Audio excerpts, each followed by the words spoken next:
श्री गणेशाय नमः। समस्त पापनाशक स्तोत्रम्। पुष्करोवाच विष्णवे विष्णवे नित्यं विष्णवे विष्णवे नमः। नमामि विष्णुं चित्तस्थ महङ्कारगतिं हरिं। चित्तस्थमीशमव्यक्त मनन्तमपराजितं। विष्णुमीड्यमशेषेण अनादिनिधनं विभुं। विष्णुश्चित्तगतो यन्मे विष्णुर्बुद्धिगतश्च यत्। यच्चाहङ्कारगो विष्णुर्यद्विष्णुर्मयि संस्थितः। करोति कर्म भूतोऽसौ स्थावरस्य चरस्य च। तत्पापं नाशमायातु तस्मिन्नेव हि चिन्तिते। ध्यातो हरति यत् पापं स्वप्ने दृष्टस्तु भावनात्। तमुपेन्द्रमहं विष्णुं प्रणतार्तिहरं हरिम्। जगत्यस्मिन्निराधारे मज्जमाने तमस्यधः। हस्तावलम्बनं विष्णु प्रणमामि परात्परम्। सर्वेश्वरेश्वर विभो परमात्मन्नदोक्षज। हृषीकेश हृषीकेश हृषीकेश नमोऽस्तु ते। नृसिंहानन्त गोविन्द भूतभावन केशव। दुरुक्तं दुष्कृतं ध्यातं समयाघं नमोऽस्तु ते। यन्मया चिन्तितं दुष्टं स्वचित्तवशवर्तिना। अकार्यं महदत्युग्रम् तत्क्षमं नय केशव। ब्रह्मण्यदेव गोविन्द परमार्थ परायण। जगन्नाथ जगद्धाथ पापं प्रशमयाच्युत। यथापराह्ने सायाह्ने मध्याह्ने च तथा निशि। कायेन मनसा वाचा कृतं पापमजानता। जानता च हृषीकेश पुण्डरीकाक्ष माधव। नामत्रयोच्चारणतः पापं यातु मम क्षयम्। शरीरं मे हृषीकेश पुण्डरीकाक्ष माधव। पापं प्रशमयाद्यत्वं वाकृतं मम माधव। यद्भुञ्जन् यत्स्वपंस्तिष्ठन् गच्छन् जाग्रद् यदा स्थितः। कृतवान् पापमद्याहं कायेन मनसा गिरा। यत् स्वल्पमपि यत् स्थूलं कुयोनि नरकावहम्। तद्यातु प्रशमं सर्वं वासुदेवानुकीर्तनात्। परं ब्रह्म परं धाम पवित्रं परमं च यत्। तस्मिन् प्रकीर्तिते विष्णौ यत् पापं तत् प्रणश्यतु। यत् प्राप्य न निवर्तन्ते गन्धस्पर्शादिवर्जितम्। सूरयस्तत्पदं विष्णोस्तत्सर्वं समयत्वघम्। पापप्रणाशनं स्तोत्रं यः पठेत् शृणुयादपि। शारीरैर्मानसैर्वाग्यैः कृतैः पापैः प्रमुच्यते। सर्वपापग्रहादिभ्यो याति विष्णोः परं पदम्। तस्मात् पापे कृतं जप्यं स्तोत्रं सर्वार्घमर्दनम्। प्रायश्चित्तमघौघानां स्तोत्रं व्रतकृते वरम् प्रायश्चित्तैः स्तोत्रजपैर्व्रतैर्नश्यति पातकम् पुष्करोवाच विष्णवे विष्णवे नित्यं विष्णवे विष्णवे नमः नमामि विष्णुं चित्तस्थ महङ्कारगतिं हरिं चित्तस्थमीशमव्यक्तमनन्तमपराजितम् विष्णुमीड्यमशेषेण अनादिनिधनं विभुं विष्णुश्चित्तगतो यन्मे विष्णुर्बुद्धिगतश्च यच्चाहङ्कारगो विष्णुर्यद्विष्णुर्मयि संस्थितः करोति कर्म भूतोऽसौ स्थावरस्य चरस्य च तत्पापं नाशमायातु तस्मिन्नेव हि चिन्तिते ध्यातो हरति यत् पापं स्वप्ने दृष्टस्तु भावनात् तमुपेन्द्रमहं विष्णुं प्रणतार्तिहरं हरिं जगत्यस्मिन्निराधारे मज्जमाने तमस्यधः हस्तावलम्बनं विष्णु प्रणमामि परात्परम् सर्वेश्वरेश्वर विभो परमात्मन्नदोक्षज हृषीकेश हृषीकेश हृषीकेश नमोऽस्तु ते नृसिंहानन्त गोविन्द भूतभावनकेशव दुरुक्तं दुष्कृतं ध्यातं समयाघं नमोऽस्तु ते यन्मया चिन्तितं दुष्टं स्वचित्तवशवर्तिना अकार्यं महदत्युग्रं तच्छमं नय केशव ब्रह्मण्यदेव गोविन्द परमार्थपरायण जगन्नाथ जगद्धाथ पापं प्रशमयाच्युत यथापराह्ने सायाह्ने मध्याह्ने च तथा निशि कायेन मनसा वाचा कृतं पापमजानता जानता च हृषीकेश पुण्डरीकाक्ष माधव नामत्रयोच्चारणतः पापं यातु मम क्षयम् शरीरं मे हृषीकेश पुण्डरीकाक्ष माधव पापं प्रशमयाद्यत्वं वाकृतं मम माधव यद्भुञ्जन् यत्स्वपंस्तिष्ठन् गच्छन् जाग्रद् यदा स्थितः कृतवान् पापमद्याहं कायेन मनसा गिरा यत् स्वल्पमपि यत् स्थूलं कुयोनि नरकावहं तद्यातु प्रशमं सर्वं वासुदेवानुकीर्तनात् परं ब्रह्म परं धाम पवित्रं परमं च यत् तस्मिन् प्रकीर्तिते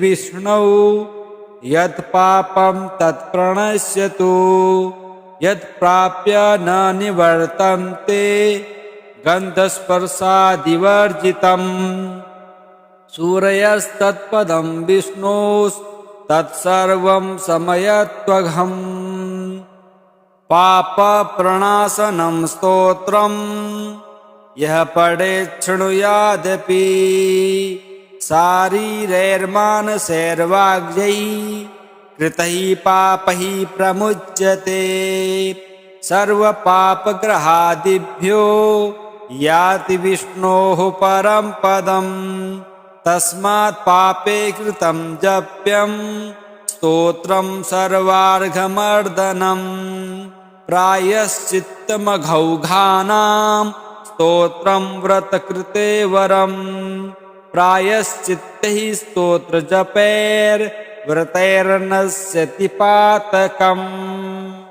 पुष्करोवाच विष्णवे विष्णवे नित्यं विष्णवे विष्णवे नमः।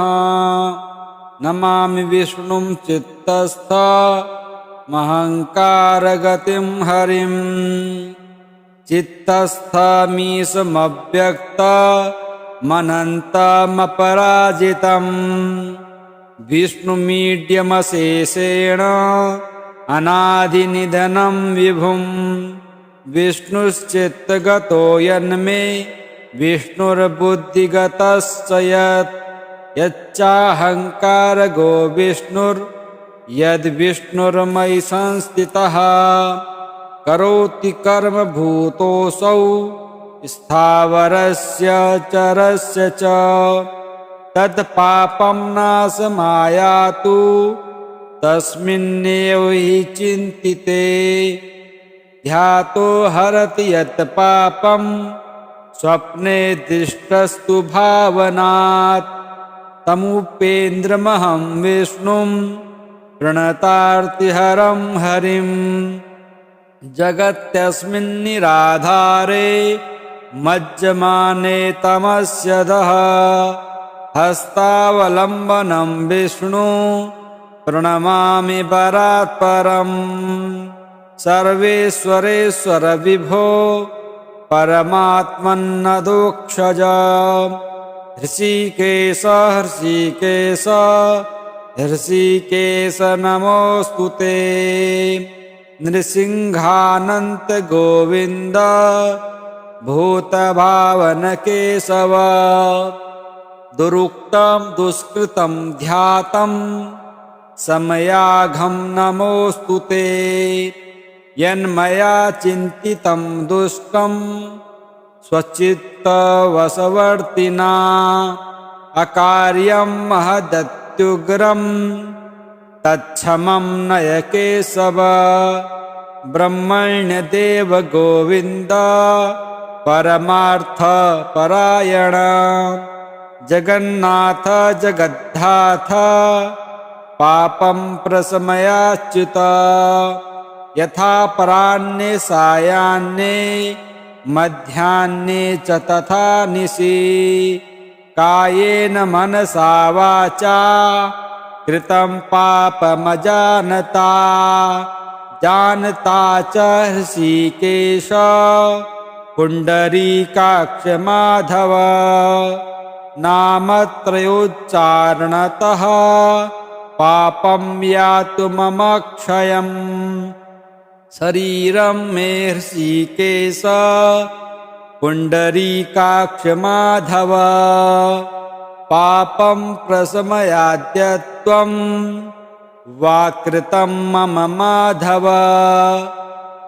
यद्भुञ्जन् यत्स्वपंस्तिष्ठन् गच्छन् जाग्रद् यदा स्थितः कृतवान् पापमद्याहं कायेन मनसा गिरा। यत् स्वल्पमपि यत् स्थूलं कुयोनि नरकावहं तद् यातु प्रशमं सर्वं वासुदेवानुकीर्तनात्। परं ब्रह्म परं धाम पवित्रं परमं च यत् तस्मिन् प्रकीर्तिते विष्णौ यत् पापं तत् प्रणश्यतु। यत् प्राप्य न निवर्तन्ते गन्धस्पर्शादिवर्जितम्। सूरयस्तत्पदं विष्णोस्तत्सर्वं समयत्वघम्। पापप्रणाशनं स्तोत्रं यः पठेत् शृणुयादपि शारीरैर्मानसैर्वाग्यै कृतैः पापैः प्रमुच्यते। सर्वपापग्रहादिभ्यो याति विष्णोः परं पदम्। तस्मात् पापे कृतं जप्यं स्तोत्रं सर्वार्घमर्दनम्। प्रायश्चित्तमघौघानां स्तोत्रं व्रतकृते वरं प्रायश्चित्तैः स्तोत्रजपैर्व्रतैर्नश्यति पातकम्। पुष्करोवाच विष्णवे विष्णवे नित्यं विष्णवे विष्णवे नमः। नमामि विष्णुं चित्तस्थमहङ्कारगतिं हरिं चित्तस्थमीशमव्यक्तमनन्तमपराजितं विष्णुमीड्यमशेषेण अनादिनिधनं विभुं विष्णुश्चित्तगतो यन्मे विष्णुर्बुद्धिगतश्च यच्चाहङ्कारगो विष्णुर्यद्विष्णुर्मयि संस्थितः करोति कर्म भूतोऽसौ स्थावरस्य चरस्य च तत्पापं नाशमायातु तस्मिन्नेव हि चिन्तिते ध्यातो हरति यत् पापं स्वप्ने दृष्टस्तु भावनात् तमुपेन्द्रमहं विष्णुं प्रणतार्तिहरं हरिं जगत्यस्मिन्निराधारे मज्जमाने तमस्यधः हस्तावलम्बनं विष्णु प्रणमामि परात्परम् सर्वेश्वरेश्वर विभो परमात्मन्नदोक्षज हृषीकेश हृषीकेश हृषीकेश नमोऽस्तु ते नृसिंहानन्त गोविन्द भूतभावन केशव दुरुक्तं दुष्कृतं ध्यातं समयाघं नमोऽस्तु ते यन्मया चिन्तितं दुष्टं स्वचित्तवशवर्तिना अकार्यं महदत्युग्रं तत्क्षमं नय केशव ब्रह्मण्यदेव गोविन्द परमार्थपरायण जगन्नाथ जगद्धाथ पापं प्रशमयाच्युत यथापराह्ने सायाह्ने मध्याह्ने च तथा निशि कायेन मनसा वाचा कृतं पापमजानता जानता च हृषीकेश पुण्डरीकाक्ष माधव नामत्रयोच्चारणतः पापं यातु मम क्षयम् शरीरं मे हृषीकेश पुण्डरीकाक्ष माधव पापं प्रशमयाद्य त्वं वाकृतं मम माधव यद्भुञ्जन् यत्स्वपंस्तिष्ठन् गच्छन् जाग्रद् यदा स्थितः कृतवान् पापमद्याहं कायेन मनसा गिरा यत् स्वल्पमपि यत् स्थूलं कुयोनि नरकावहं तद्यातु प्रशमं सर्वं वासुदेवानुकीर्तनात् परं ब्रह्म परं धाम पवित्रं परमं च यत् तस्मिन् प्रकीर्तिते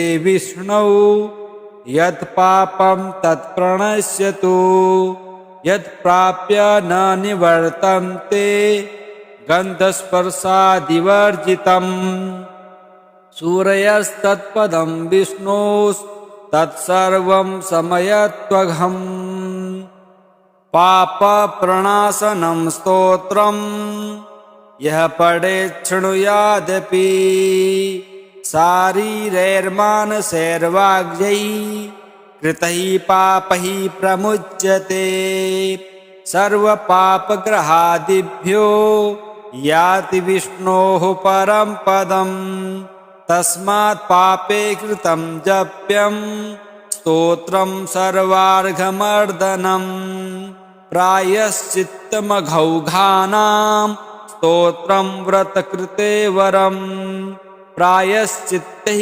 स्तोत्रजपैर्व्रतैर्नश्यति पातकम् पुष्करोवाच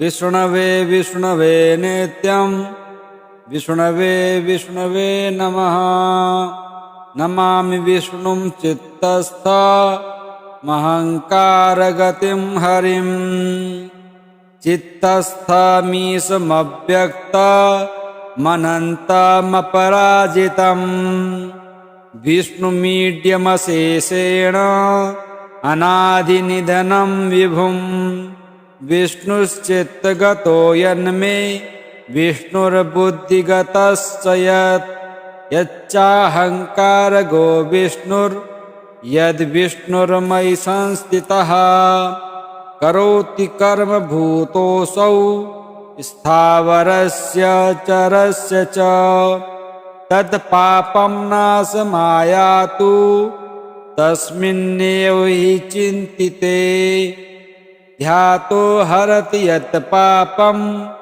स्वप्ने दृष्टस्तु भावनात् तमुपेन्द्रमहं विष्णुं प्रणतार्तिहरं हरिं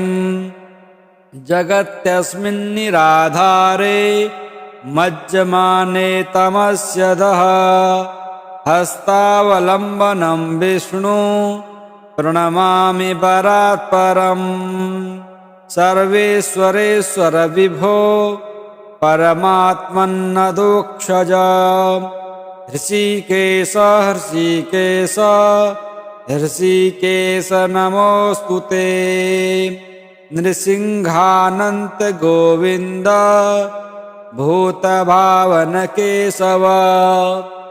दुरुक्तं दुष्कृतं ध्यातं समयाघं नमोऽस्तु ते यन्मया चिन्तितं दुष्टं स्वचित्तवशवर्तिना अकार्यं महदत्युग्रं तच्छमं नय केशव ब्रह्मण्यदेव गोविन्द परमार्थपरायण जगन्नाथ जगद्धाथ पापं प्रशमयाच्युत यथापराह्ने सायाह्ने मध्याह्ने च तथा निशि कायेन मनसा वाचा कृतं पापमजानता जानता च हृषीकेश पुण्डरीकाक्ष माधव नामत्रयोच्चारणतः पापं यातु मम क्षयम् शरीरं मे हृषीकेश पुण्डरीकाक्ष माधव पापं प्रशमयाद्यत्वं वाकृतं मम माधव यद्भुञ्जन् यत्स्वपंस्तिष्ठन् गच्छन् जाग्रद् यदा स्थितः कृतवान् पापमद्याहं कायेन मनसा गिरा यत् स्वल्पमपि यत् स्थूलं कुयोनि नरकावहं तद्यातु प्रशमं सर्वं वासुदेवानुकीर्तनात् परं ब्रह्म परं धाम पवित्रं परमं च यत् तस्मिन् प्रकीर्तिते विष्णौ यत् पापं तत् प्रणश्यतु यत् प्राप्य न निवर्तन्ते गन्धस्पर्शादिवर्जितम् सूरयस्तत्पदं विष्णोस्तत्सर्वं समयत्वघम् पापप्रणाशनं स्तोत्रम् यः पठेत् शृणुयादपि शारीरैर्मानसैर्वाग्यै कृतैः पापैः प्रमुच्यते सर्वपापग्रहादिभ्यो याति विष्णोः परं पदम् तस्मात् पापे कृतं जप्यं स्तोत्रं सर्वार्घमर्दनम् प्रायश्चित्तमघौघानां स्तोत्रं व्रतकृते वरम् प्रायश्चित्तैः स्तोत्रजपैर्व्रतैर्नश्यति पातकम्।